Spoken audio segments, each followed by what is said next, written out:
Amém. Abra sua Bíblia em Lucas, capítulo 10.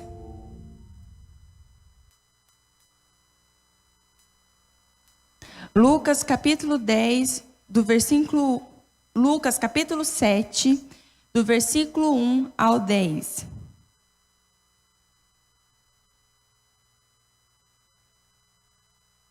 Diz assim: havendo concluído suas instruções aos discípulos e ao povo, Jesus entrou em Cafarnaum. E o servo de um centurião, a quem este muito estimava, estava doente à beira da morte. O centurião havia ouvido falar de Jesus e por isso lhe enviou alguns líderes religiosos dos judeus, pedindo que fosse curar seu servo. Então, aproximando-se de Jesus, apelaram com muitas súplicas.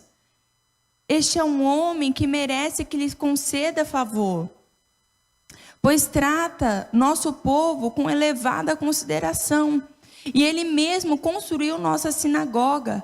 Então Jesus seguiu com eles, mas ao chegarem nas proximidades da residência, o centurião enviou alguns amigos para lhe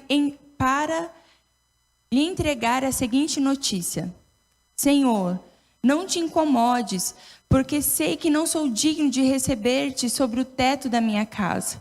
Por isso, nem mesmo me considerei merecedor de ir ao teu encontro. Mas ordena com uma só palavra. Repita comigo: mas ordena com uma só palavra, e o meu servo será curado. Pois eu também sou homem sujeito à autoridade, e tenho soldados sob o meu comando. Mando a um: vai, e ele vai, e a outro: vem, e ele vem, e ao meu servo: faze isto, e ele faz. Ao ouvir essa declaração, Jesus muito se admirou dele, e voltando-se para a multidão que o acompanhava, exclamou: Asseguro-vos que nem mesmo em Israel encontrei uma fé como esta. E aconteceu que os homens que haviam sido enviados retornaram para a casa do centurião. E ao chegarem lá, encontraram o servo dele totalmente curado. Amém? Nós já falamos sobre metanoia, o que é metanoia? Seria a renovação da nossa mente. Seria uma transformação do nosso modo de pensar através do arrependimento. E a metanoia, ela precisa acontecer todos os dias. É algo constante. Porque quando eu tiver essa mudança no meu modo de pensar, eu vou começar a ver as situações como Deus vê. Eu vou começar a ver as dificuldades do ponto de vista de Deus. E nós também já falamos, só um pouquinho o computador está travando, peraí, irmãs. Nós também falamos no último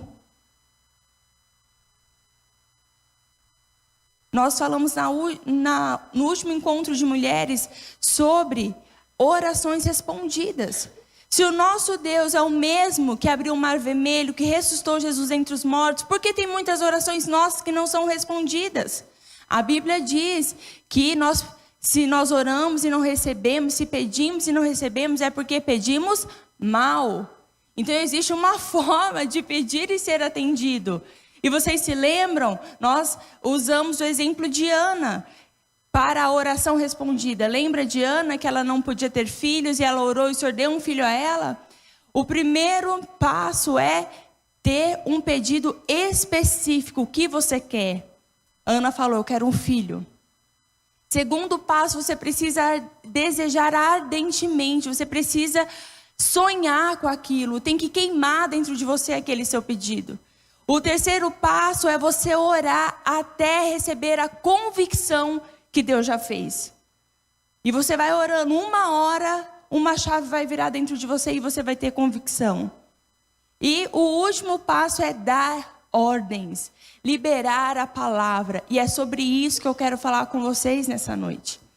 Aqui no texto que nós lemos, Jesus estava indo para orar, para curar o servo daquele centurião, aquele homem importante.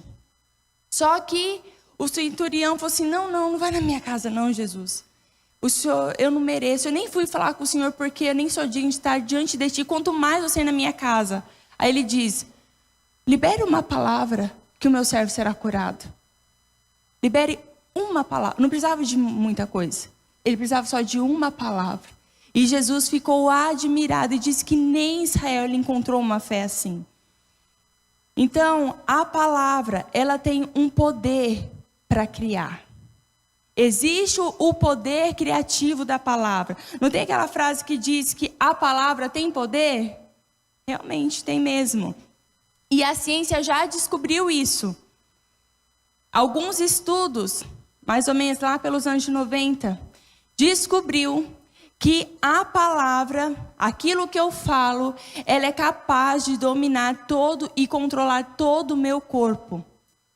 Por exemplo, os estudos diziam, se eu começar a dizer, ai, nossa, eu estou fraca, hein? Ai, gente, estou tão fraca. O meu cérebro automaticamente vai mandar uma ordem para o meu corpo, assim, ó, se prepare para ficar fraco. Ou então, esse é bem fácil da gente perceber. Ai, gente, eu estou tão cansada. Sabe o que acontece? Você fica cansada, capengando. Você já viu pessoas que sempre dizem que estão cansadas? Elas acordam e elas estão cansadas. E ela é um disco, uma vitrola furada. Estou cansada, estou cansada, estou cansada. E o cérebro dela manda uma ordem para o corpo e fala, ó, se preparem para ficar cansado.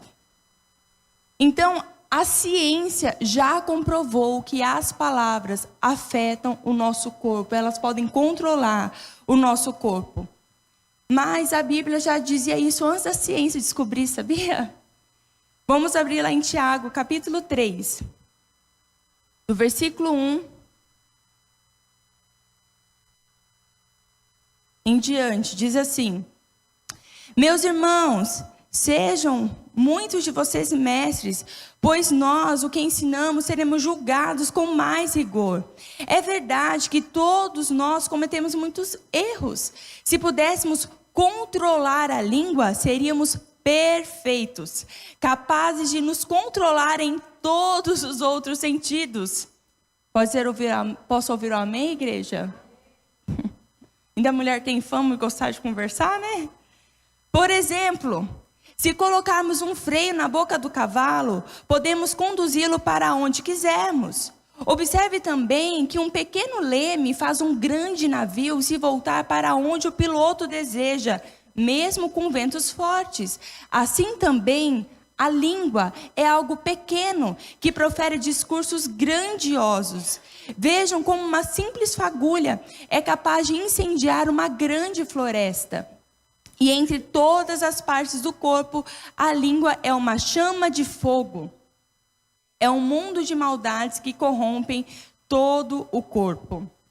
Então a Bíblia diz que a língua é o menor do membro, mas ele é capaz de dominar todo o corpo. Olha, você viu? A Bíblia é mais inteligente que a ciência.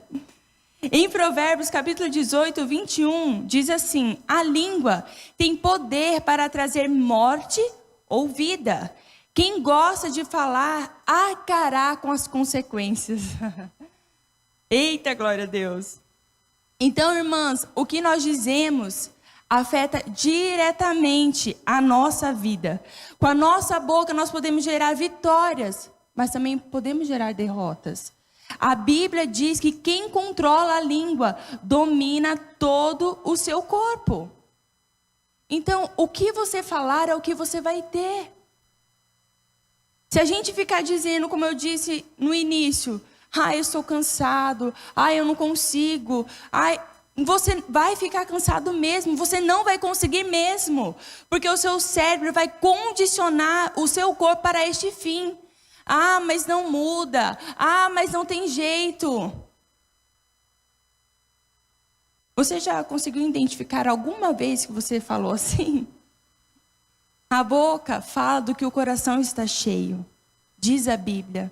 Nós falamos o que cremos. A palavra ela tem poder para criar, tanto para o bem quanto para o mal.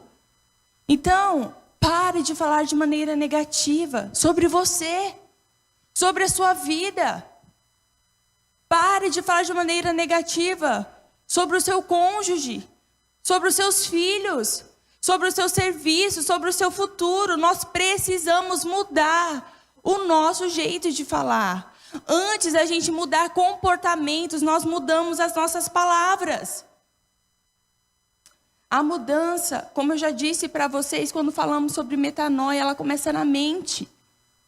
E aí ela se manifesta do lado de fora. A mudança começa no nosso interior. E depois se manifesta no nosso exterior. Se a gente não mudar o nosso jeito de falar, nós não vamos mudar a nós mesmos. E eu tenho uma pergunta então para você. Se eu preciso mudar o meu jeito de falar, se eu preciso liberar vida e bênção da minha boca, onde posso aprender então essa linguagem criadora? Se existe o poder criativo da palavra, onde eu posso aprender então essa linguagem que vai criar vida? Na Bíblia. Na Bíblia, irmãs. Está aí, ó, na sua mão. Ou no seu celular. Leia a Bíblia, leia a Bíblia, leia a Bíblia, leia. Comece a aprender a linguagem que está ali. Comece a adquirir a linguagem bíblica. E você vai dizendo, e você vai repetindo, e vai falando. Vai liberando palavras de fé. Comece a alimentar o seu cérebro com essas palavras de vida. Comece a alimentar o seu ambiente com essas palavras de vida. De forma positiva, de forma vitoriosa. Comece a dizer as palavras e repita. Não importa quantas vezes você vai repetir, quantas vezes no dia, quantos meses, quantos anos. Vai dizendo, vai falando, vai repetindo. Porque a palavra dita tem poder para criar vida ou morte. O que você tem criado com a sua boca? Você tem criado vida sobre você ou você tem criado morte? O que você tem criado sobre o seu casamento? Vida ou morte? O que você tem criado pelo seu futuro? Vida ou morte? Deus, Ele não faz nada até que você fale. Você sabia disso?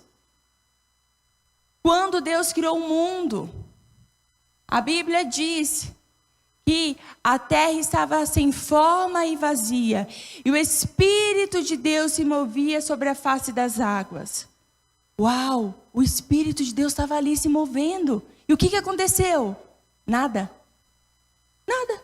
Ele estava lá se movendo, a presença dele estava ali. E o que aconteceu? Nada. Até que Deus disse, haja luz, e houve luz. Deus não faz nada até que você fale. Você pode estar aqui nessa reunião e você sentir a presença de Deus. Você pode até se arrepiar. Você sentir algo que você não consegue explicar. Você pode ter muitas experiências com Deus, que é maravilhoso. Mas se você não liberar uma palavra, nada vai acontecer. Nada.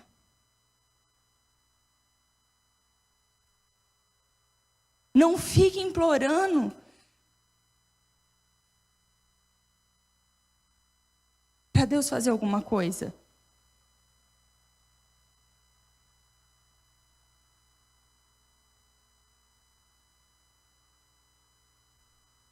Senhor, se o Senhor quiser, eu sei que o Senhor pode fazer, mas se o Senhor quiser, achar viável, achar que eu mereço, por favor, faça para mim. Não. Libere a palavra. Libere a palavra. Dê o material para Deus fazer o milagre. Você sabia que o material que o Espírito de Deus usa para fazer milagres são palavras? Deus criou o mundo através da palavra. Deus criou tudo que existe através da palavra. É o material que Ele usa para criar. Dê material para Ele. A Bíblia diz, crie e por isso falei. Como eu disse, irmãs, comece a ler a Bíblia. Comece a ouvir canções. A canção que nós cantamos aqui, a Levanta o Aleluia, ela é exatamente isso. Levanta um aleluia. Ah, porque eu estou feliz? Não. Na presença do inimigo. Ah, porque eu não estou na presença do inimigo, está tudo bem. É porque está tudo certinho. Não tá nada errado. Eu estou faceira, eu estou descansando. Não. E tem motivos para dar aleluia? Humanamente pensando, não. Por isso estou falando, leia a Bíblia. Se encha da palavra de Deus. Coloque canções e vai adorando. Como diz minha avó, cante, cante, cante, cante. Comece a liberar palavras. Pare de murmurar, pare de reclamar, para de dizer que não dá, para de dizer que está doente, pare. E comece a liberar a palavra. Crie, e por isso falei, talvez a hora que você está falando, em nome de Jesus, eu estou curada, em nome de Jesus, o meu esposo é salvo. O seu esposo está brigando, te xingando. Você está repetindo, e por que não está acontecendo? Porque ainda você não creu. Mas vai dizendo, olha no espelho e fala, você vai conseguir, você vai ser uma mulher que vai empreender, não sei qual é o seu sonho, então eu estou dizendo, você vai conquistar seus objetivos, porque o Senhor diz que você é mais, e você vai declarando. Por que nada está acontecendo? Porque ainda você não creu. Crie, por isso falei. Então o que eu estou dizendo? Repita, repita, repita, porque uma hora você vai crer. Ora que essa convicção, não é isso que eu disse sobre orações respondidas? Ore até chegar a convicção no seu coração. Ora que chegou a convicção e você libera, acontece o milagre. Então, crie, por isso falei. Vai repetindo. Não aconteceu nada, Dina, é porque você não quer ainda. Então vai repetindo, vai declarando, vai orando, vai agradecendo. Quando você crê, quando você disser, instantaneamente o milagre acontecerá.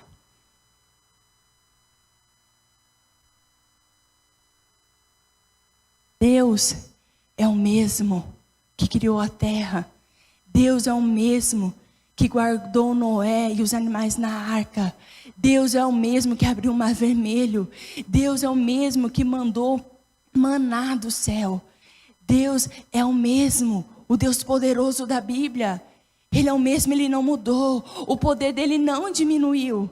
É que nós não nos posicionamos. Nós nos contentamos com as migalhas que caem da mesa. Quando aquela mulher chegou diante de Jesus e falou assim, Jesus, a minha filha está terrivelmente endemoniada. E Jesus falou para ela assim, olha, o pão é para os filhos. Você é filha, o pão é para você. Você não precisa esperar a migalha cair para pegar, o pão é para você. Nós precisamos nos posicionar. Nós precisamos tomar posse, usar as armas que Deus nos deu. Elas são simples, mas elas são poderosas em Deus. Jesus, ele fica limitado ao que você expressa. Olha o que a Bíblia diz em Mateus 18:18. Olha que coisa mais poderosa. E eu lhes digo a verdade. O que vocês ligarem na terra, terá sido ligado no céu. E o que desligarem na terra, será desligado no céu. Irmãs, olha o poder que nós temos. Nós temos poder de ligar e desligar qualquer coisa. Você tem responsabilidade de levar Jesus por onde você for. Você precisa liberar a presença de Jesus através das suas palavras.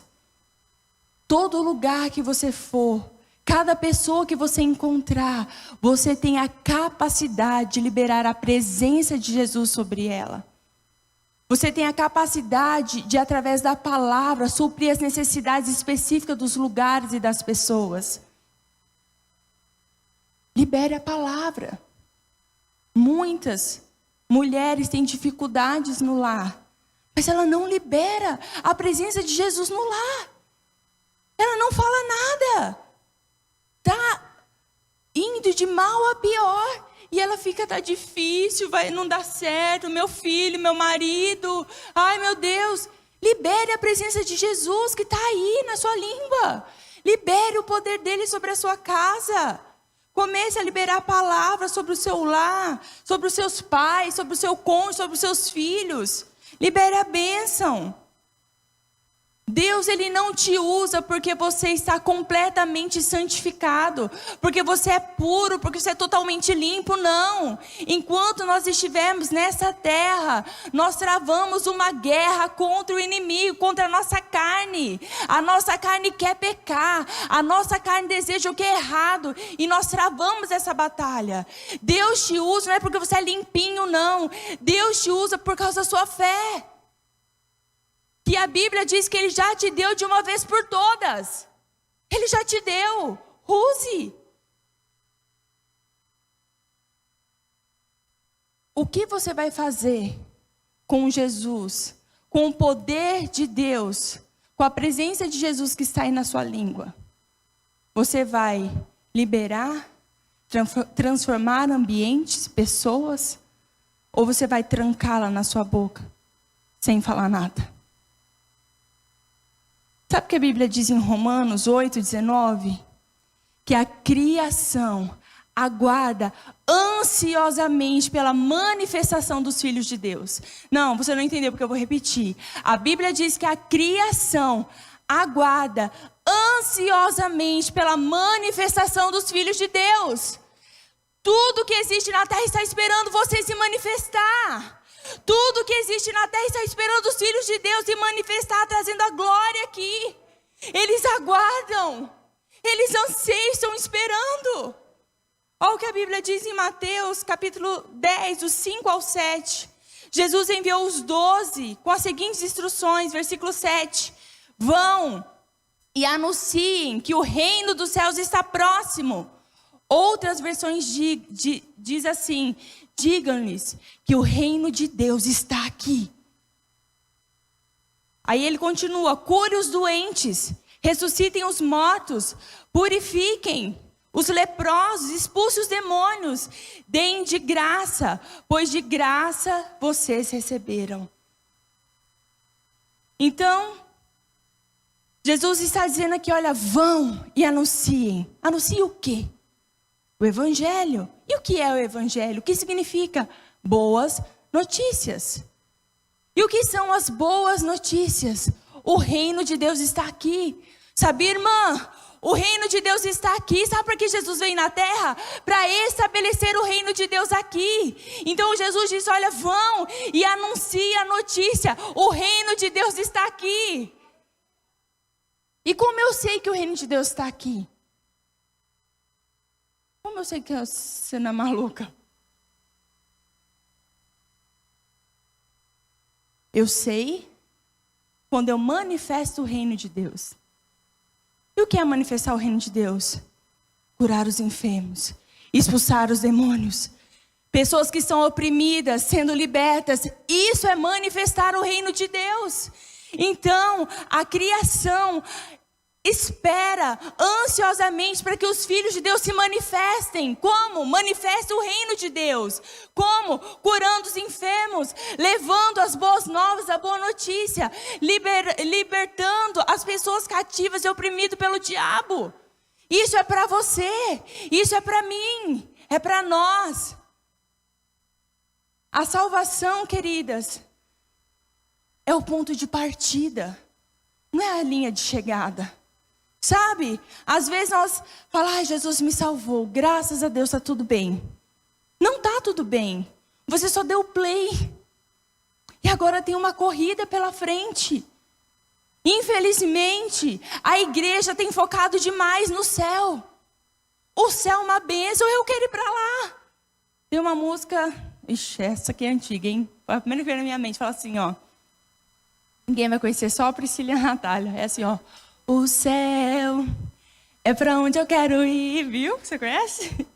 O céu é da Mara Maravilha, irmãs, quando ela era gospel ainda. Eu quero ir para o céu. Eu anseio pelo céu. O céu é o meu destino, mas não é a minha missão. E nós, muitas vezes, temos tratado o céu como a nossa missão. Ai, o dia que eu for para o céu. Ou então, ai, graças a Deus fui salvo. Então deixa eu me manter aqui bem limpinho, corretinho, sem pecar para ir para o céu. Não! Isso não é a sua missão. É o seu destino. A sua missão é trazer céu na terra. A sua missão é trazer céu na terra. É você manifestar o reino de Deus aqui. E como que você manifesta? Orando pelos doentes. Como que vai ser curado um doente se você não ora, irmã? Não. Conta pra mim. Peraí, fica aqui na minha frente. Eu vou passar vibrações positivas. Abra a boca, seja curado em nome de Jesus. Pode ser que não seja curado. Tudo bem. Não tem problema. Mas a sua missão é trazer céu na terra. Porque a Bíblia diz que nós somos embaixadores do reino. E o que o embaixador faz? Ele representa o reino naquele lugar. E que reino que você representa? O de Deus. Jesus não morreu apenas para te dar salvação. Jesus morreu também para te dar vida abundante. Olha, a gente pode, o céu, quero ir, ok. O dia que chegar a minha hora, que a minha senha, você sabe que tem senha, né, irmãs? Quando a morte chamar a sua senha, você pode espernear, não tem o que fazer. É a sua vez mesmo. Fala, eis-me aqui. Mas, enquanto não chegou a minha vez, eu vou manifestar o reino de Deus aqui. Jesus, ele é tão tremendo, ele é tão maravilhoso, porque se ele viesse na terra só para nos salvar, estaria ótimo. Eu não vou para o inferno, não vou sofrer o tormento eterno, eu vou morar no paraíso com Jesus, seria suficiente. Mas ele falou, não, eu vim para te dar vida abundante. É vida abundante na sua casa, é felicidade abundante, é paz abundante, é dinheiro abundante, é saúde abundante. Ele veio para isso. Ele não foi pregado numa cruz só para te levar para o céu. Ele quer te dar uma vida abundante. Nós precisamos manifestar o reino de Deus na nossa vida, no nosso lar, no meio da nossa família, amigos, no nosso serviço. Nada acontece no reino de Deus sem antes uma palavra ser liberada. Para a gente ter uma realidade diferente, nós precisamos começar a dizer algo diferente. A nossa boca é o gatilho. A sua boca é o gatilho. Existe um poder criativo na palavra. Então comece a liberar a vida. Comece a liberar a bênção, amém?